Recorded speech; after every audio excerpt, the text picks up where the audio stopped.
We all have basic understanding of what a colloid is. It is a microscopic piece of soil. All right? It is also the smallest. Take that back, scratch that word.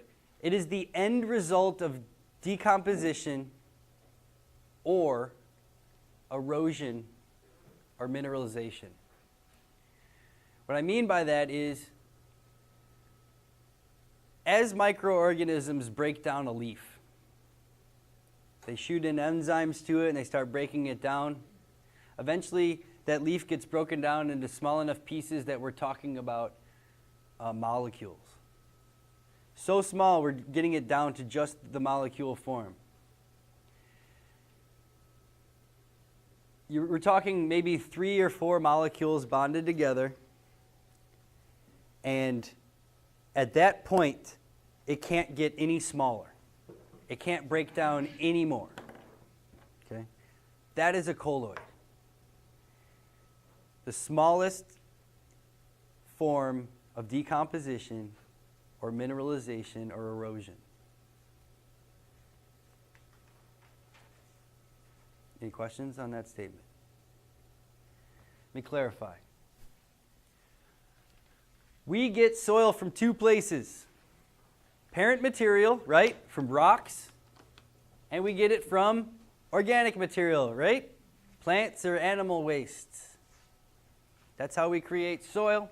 It's usually a nice mixture of those 2 things put together. And those 2 things break down completely differently, right? Rock breaks down because of temperature, sun, wind, rain, and microorganisms. Also possibly plants and animals breaking it down. Eventually, it'll erode and become the smallest thing it possibly can, which is a colloid. Organic material. As a leaf falls down on the ground, enzymatic activity, enzymes go in, fungus and bacteria start breaking it down. Eventually, it becomes 4 or 5 molecules of organic material just left together, and it just can't be broken down anymore. That is a organic colloid. See the difference between the 2? They both make soil. They both eventually have to get to a place where they can't be broken down anymore. That's a colloid. Okay? Let's go through it. You have your parent material, whether it be a leaf or a rock. Goes through physical or chemical changes, weather or enzymatic activity from microorganisms. The particle sizes are reduced to the size of from your fingernail down to the size of a pencil head to a pinhead, then microscopic. Okay? Then eventually just 3 or 4 molecules put together.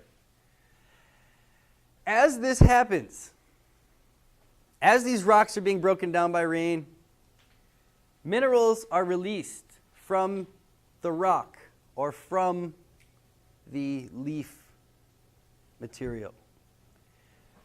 Right? As it breaks down, water hits a rock, causes it to crack slightly, and as it cracks, there's going to be water-soluble minerals in there like zinc, and there's going to be phosphorus and potassium and all these wonderful things that are in that rock, and then as the water hits it, it releases those molecules into the environment, usually into the water that is within the soil.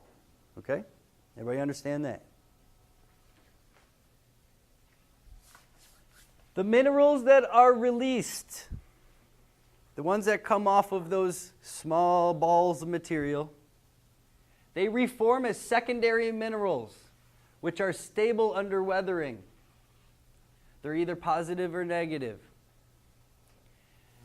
Let's talk about that again. The ones that come off the rock, they go out into the environment. They have a charge, right? Everything has a charge. It goes out into the environment, it finds something that has a nice bond with its charge, and they get together in the environment. Most cases, this is how plant uptakeable minerals are formed. They're not directly from the rock. They need to either bond with each other after they've been broken down or after microorganisms have released them into the environment, they bond together. Okay, so this is how you can get nitrogen released into the environment from leaf matter. It starts breaking it down. As it starts breaking it down, these nitrogen molecules leave that leaf and go out into the water, into the soil. They find each other with a hydrogen, and then they bond together with actually 4 hydrogens. But they find the things they need, they bond together, and then the plant goes, ooh, ooh, ooh, that's the kind I like. And then it goes, sucks it up. Okay? Base materials, these are the ones that don't chip away and get weathered off and bond together to make secondary. These are what's left over, right? Base materials, they remain to get weathered, and eventually they become a colloid. They become the smallest they can possibly come without splitting an atom or something like that, okay?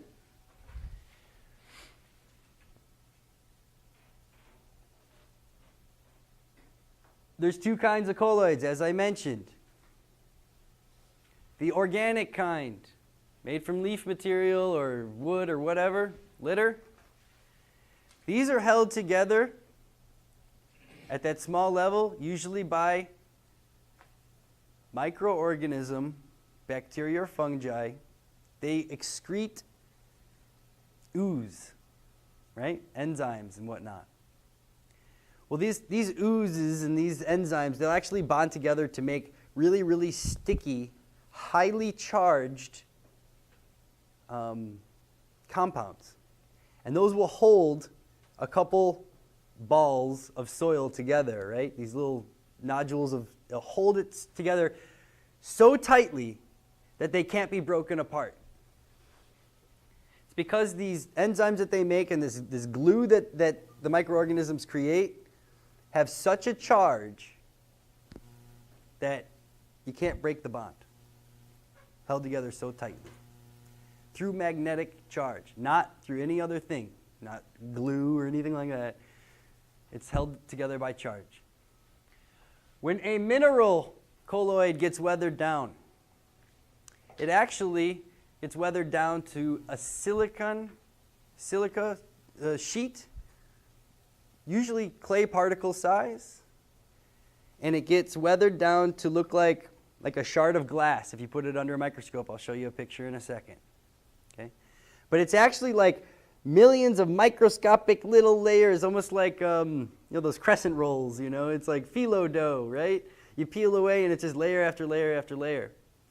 It's the same thing as far as a mineral colloid. It's a shard of glass or something. It has millions of little tiny little layers in it. Why is that important? Well, it's going to have a charge, right? It's going to have a very, very strong charge. Just like the organic version, the mineral version has a very, very strong charge. Could be positive or negative. But why is that important as far as the sheeting and then the different layers between? It's because colloids have large surface area to volume ratio, and they are very reactive. Meaning, a colloid, if you look at a mineral colloid, it's just a sheet. If you were to say, bring that up to life size, right? Say I have it out here on the table. Like I was able to blow it up, right? If I was to say, pull that out and then stretch it out like a sheet, or measure with a computer each and every nook and cranny that's on it, and I measure the surface area of that colloid, it may be this big, but the area that it actually has on it could be as big as a football field, or 2 or 3 or 4. Okay? So it's all about surface area. This surface area means that because it's highly charged, it can take on and release cations and anions. These are why colloids are important. They take in cations and anions, and they release them out into the environment based upon their charge. Did I lose anybody there? Am I boring the crap out of you? A little bit? He didn't say no. Okay, let's look at colloids. Remember, there's 2 kinds. There's mineral, there's organic. The difference between the two. I just mentioned. One is a sheet. It's a crystalline sheet. Organic is non-crystalline. It's those balls of enzymatic ooze that holds a charge and holds it together. That's a huge difference between the two. Base minerals.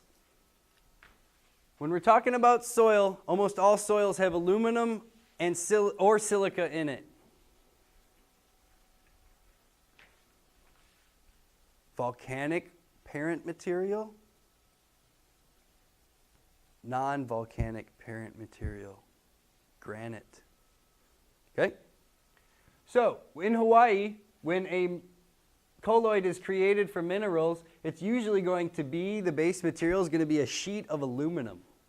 It's all that's left over. It can't break down anymore. Why is that? Can you guys find aluminum up there? Yeah. 3+. That means that most colloids in Hawaii, most soils are going to be positively charged. Why is this a big deal? Remember when I said that most amendments we put in the soil are positively charged? Positive and positive. They don't really bond really well. But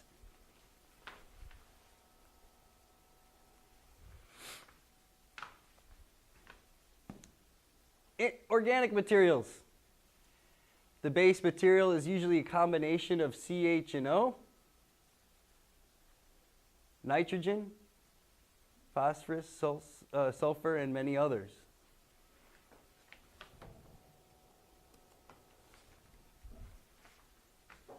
Nitrogen, sulfur, potassium. See how they kind of offset each other? If you have a nice mixture of mineral and organic colloids together, you'll have properties in your soil that will allow for whether positive nutrients come in, it'll bond with the negatives, and you're all good. Or if some negative ions go in, like some of the phosphorus nutrients you put in are going to be anions, it bonds with the aluminum. So, if you don't have both, you're not going to have a really nice exchange or the ability for your soil to take in all these different nutrients. Does that make sense?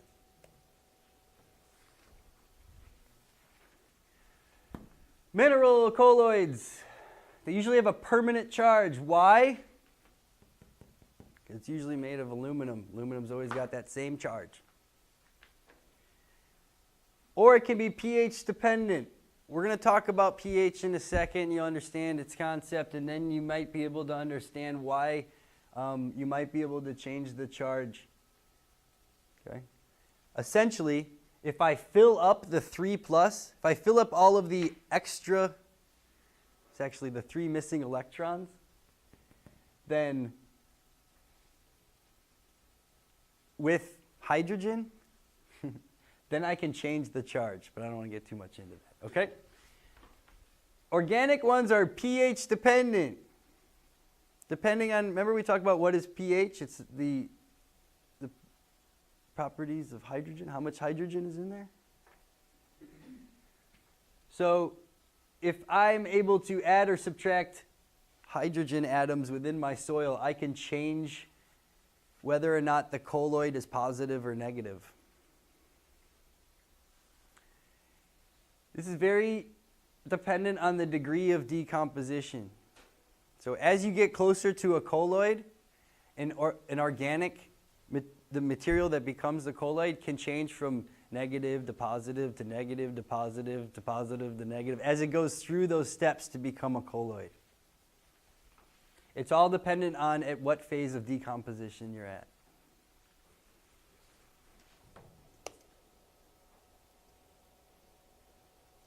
Come on, man. There you go. All right. You see those? What are we looking at here? Colloids. Under a scanning electron microscope. So what we're looking at is less than a, well, this is going to be 0.5 nanometers. This is probably about 20 nanometers across. This one is going to be the mineral colloid. This is the organic materials colloid. You see the difference between the two. Remember how I said this one is just like a clump of things held together by a charge dictated by a microorganism ooze, right? Very porous. Notice how porous it is, and here's a close-up of it. Here's the mineral one. Remember how I said sheets? It's like this weird sheet that's kind of buckling around, and you got all these layers like phyllo dough, all these different layers going all the way through.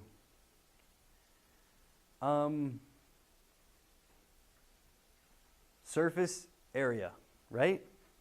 If I take and measured every little nook and cranny of this, how much bigger, if I stretched it out, would it be than the actual colloid itself? There's so much surface area on this. Plenty of areas for microorganisms, tiny little bacteria to go in there and make a nice little nest and reproduce and use that place as a jumping off point to reproduce more microorganisms. Okay? That's one of the benefits of a colloid. Microorganism house, just like charcoal makes a really good microorganism house, the same concept. It's like a condominium for all different kinds of microorganisms. Plus, it has an incredibly strong charge depending on if it's positive or negative. Also, surface area. You know how small this is. If I was to say drip water on top of this colloid, I was able to isolate it by itself. And I take a drip of water and I drip it on it and let it drip off. Right? What's it going to look like after that water drips off? It's going to have this layer of water on it, right? Because water bonds really, really well with surfaces. So because of the surface area in here and its charge, it's able to hold a whole lot of water. Panieva.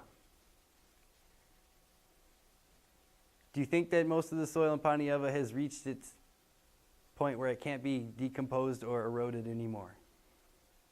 Yes. There is some of this in there. You just can't see it. All you guys see sometimes is the big rocks. Just know that on the outside of the big rock, that gravel, there's millions of these things. Okay? So just know that they're there. All right? And you can use their charge to hold on to your nutrients, those nutrients stay within the soil and be available to your plants. Anybody got any questions? Is that mineral, colloid, and organic? This would be mineral, this is organic, this side. This is mineral, just this one picture. See the difference?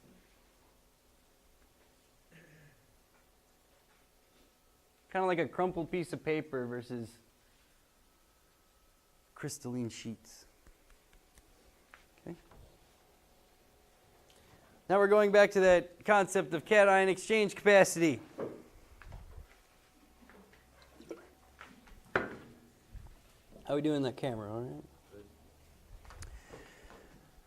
Okay. Remember I said that cation exchange capacity is the ability of a colloid to exchange cations. Cations are what charge?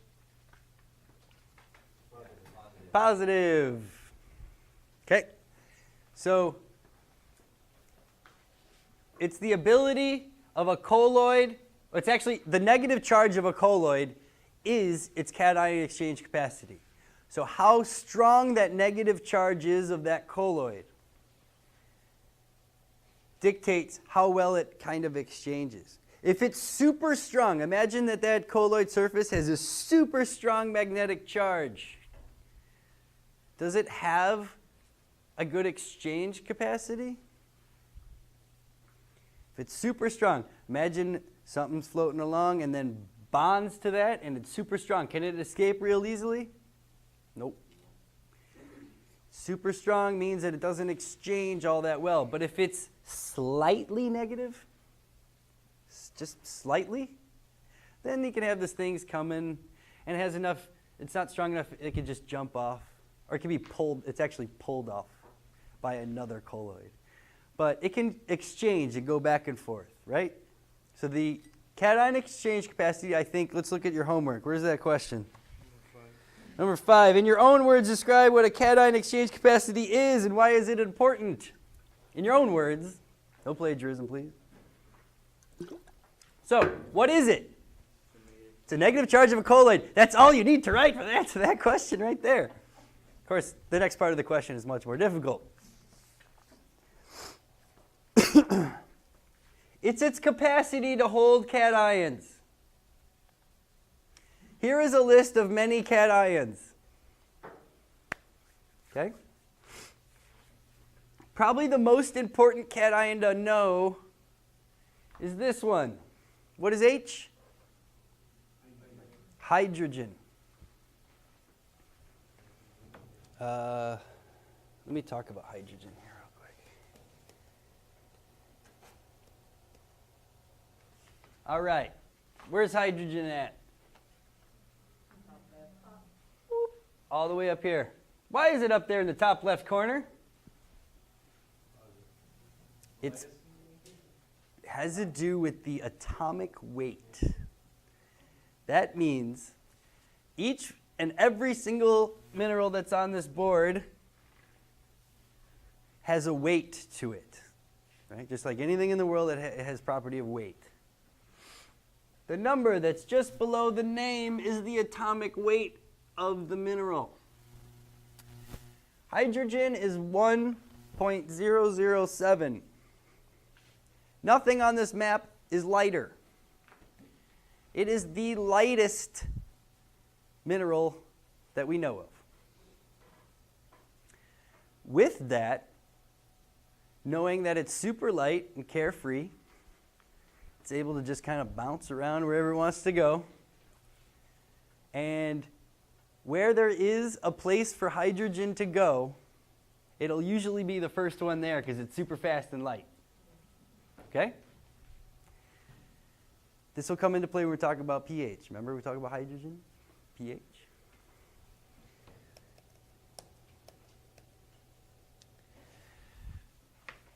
What's that one? NH4. Plant uptakeable form, right? This is a form in which plants can take up the nitrogen and use it to its advantage. It's a 1+ ion, just like the hydrogen. NH4 is a 1+ ion. K? Potassium? 1+ ion. Sodium. You don't need to know that one. There's 2 different kinds of copper. There's actually 3 different kinds of copper that exist in the world. Copper 1, there's copper 2, and copper 3. There's also iron 1, iron 2, and iron 3, and there's also aluminum 1, 2, and 3. But we won't get into that. What's this one? Calcium. It's a what ion? 2+ ion. Go back to the, right here. Calcium is a 2+ ion.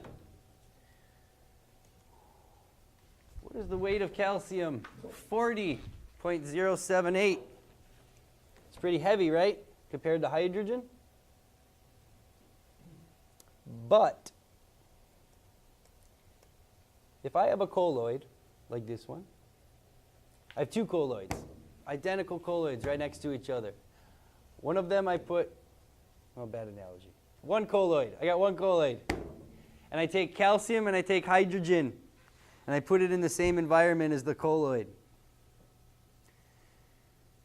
The hydrogen, being much lighter, right, is going to go there first and probably get there first.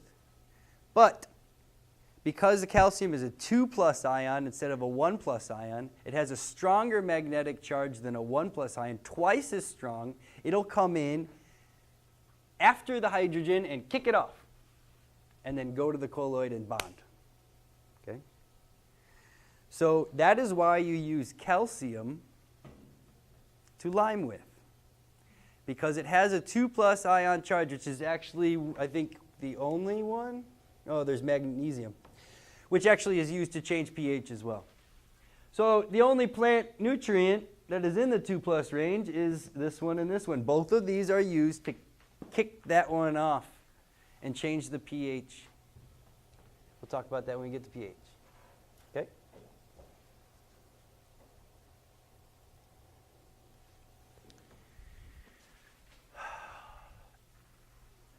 Yeah? There's different charges for cations. Iron. Iron 3 is a 3+ ion. What was aluminum again? 3+ ion 2, right? So in Hawaiian soils, you got a lot of aluminum and you got a lot of iron in there. And you're putting in positively charged minerals. What's happening? A whole lot of positive going on there, right? There's not a lot of negative. What happens to that nitrogen that you put in? Gone. Waste of money. Okay? So, knowing that you have high aluminum, high iron in these soils, you really have to adjust the charge of your soil before you ever start adding fertilizers. And you will save 60 to 80% on your cost if you just do it correctly. Okay?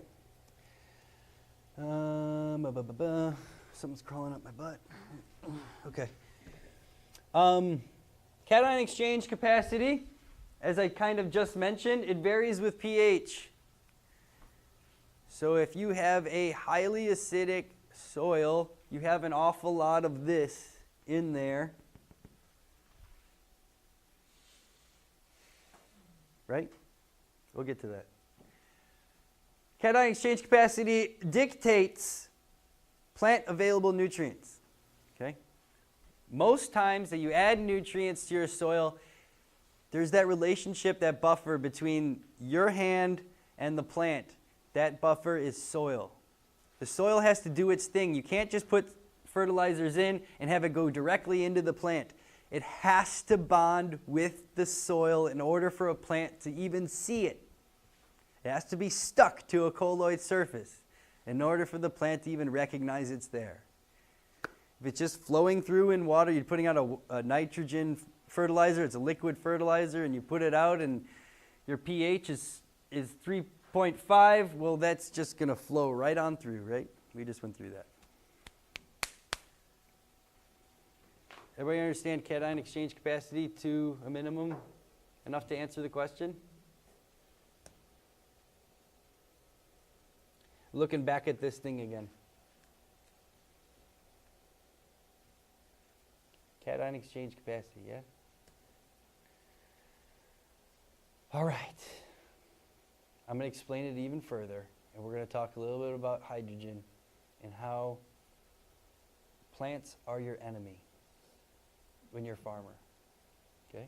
When you're a soil scientist especially. Plants are your enemy. Set it focus. We got two different kinds of colloids, right?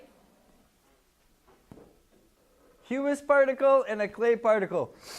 Everybody knows what the word humus or humic substance means? A humic colloid is an organic colloid. When you're looking for humus, people always try to put humus in their soil, humic acid. Why do they want to put it in there? Because it's essentially a whole bunch of organic colloids in liquid form. Remember that these could be positive or negative? Remember these are almost always negative?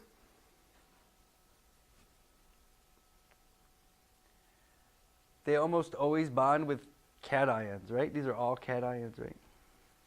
And I want you to realize, based upon this picture, that it's not just